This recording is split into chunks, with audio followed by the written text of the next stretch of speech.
తెలుగు రాష్ట్రాల్లో పెత్తనం చెలాయించిన వివాదాస్పద ఐఏఎస్ అధికారి వీఆర్ఎస్ తీసుకున్న తర్వాత యూట్యూబర్గా మారారు. విద్యార్థులకు పాఠాలు చెబుతూ పంతులయ్య అవతారమెత్తారు. సివిల్ సర్వీసెస్ అభ్యర్థులతో పాటు joint entrance examination JEE, common admission test క్యాట్కు శిక్షణ ఇస్తున్నారు. ఇంతకీ ఎవరా అధికారి, ఏంటాయన చరిత్ర? Was this inside story. Praveen Prakash IAS కు వీఆర్ఎస్ తీసుకున్న వివాదాస్పద అధికారి. తెలుగు రాష్ట్రాల ప్రజలకు సుపరిచితమైన ఆఫీసర్, ఉమ్మడి ఆంధ్రప్రదేశ్ కేడర్ అధికారి. రాష్ట్ర విభజన తర్వాత ఆల్ ఇండియా సర్వీస్ అధికారుల కేటాయింపుల్లో భాగంగా ఏపీలో పనిచేశారు. వైసీపీ పాలనలో అన్ని విషయాల్లో జోక్యం చేసుకుని వివాదాస్పదుడిగా ముద్రపడ్డారు. కూటమి ప్రభుత్వం అధికారంలోకి వచ్చిన తర్వాత ఐఏఎస్ కు వీఆర్ఎస్ తీసుకున్నారు. అటువంటి ప్రవీణ్ ప్రకాష్ ఇప్పుడు యూట్యూబర్ గా మారారు.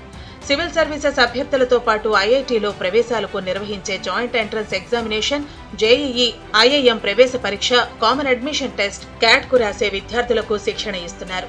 కూటమి ప్రభుత్వం పవర్లోకి వస్తే పనిచేయలేనంటూ కామెంట్స్ చేసిన ప్రవీణ్ ప్రకాష్ అప్పటి విద్యాశాఖ మంత్రి బొత్స సత్యనారాయణకు ఏటీఎం గా మారారనే ఆరోపణలు వచ్చాయి. ఐఏఎస్ అధికారిగా ప్రవీణ్ ప్రకాష్ వివిధ హోదాల్లో పనిచేశారు. కొన్ని విషయాల్లో వివాదాస్పద నిర్ణయాలు తీసుకుని వార్తల్లోని వ్యక్తిగా విచారణ ఎదుర్కొన్నారు. విశాఖ జిల్లా కలెక్టర్ గా పనిచేసిన సమయంలో కేంద్ర ఎన్నికల కమిషన్ ఆగ్రహానికి గురయ్యారు. 2019లో వైసీపీ ప్రభుత్వం అధికారంలోకి వచ్చిన వెంటనే ప్రవీణ్ ప్రకాష్ దశ తిరిగింది. అత్యున్నత పోస్టుల్లో పనిచేశారు. ముఖ్యమంత్రి పేషీలో ప్రిన్సిపల్ సెక్రటరీగా తిరుగులేని అధికారాలను చలాయించడంతో పాటు చివరికి చీఫ్ సెక్రటరీ అధికారాలను కూడా లాగేసుకున్నారనే ఆరోపణలు వచ్చాయి. రాజధాని అమరావతి విధ్వంసంలో ప్రవీణ్ ప్రకాష్ పాత్ర కూడా ఉందని చెప్పేవారు.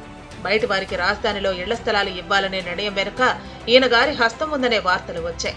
3 రాజధానుల వ్యవహారంలో కూడా ముఖ్యమంత్రికి సలహాలు ఇచ్చిన కోర్ గ్రూప్ లో ప్రవీణ్ ప్రకాష్ ఉన్నారని చెబుతారు.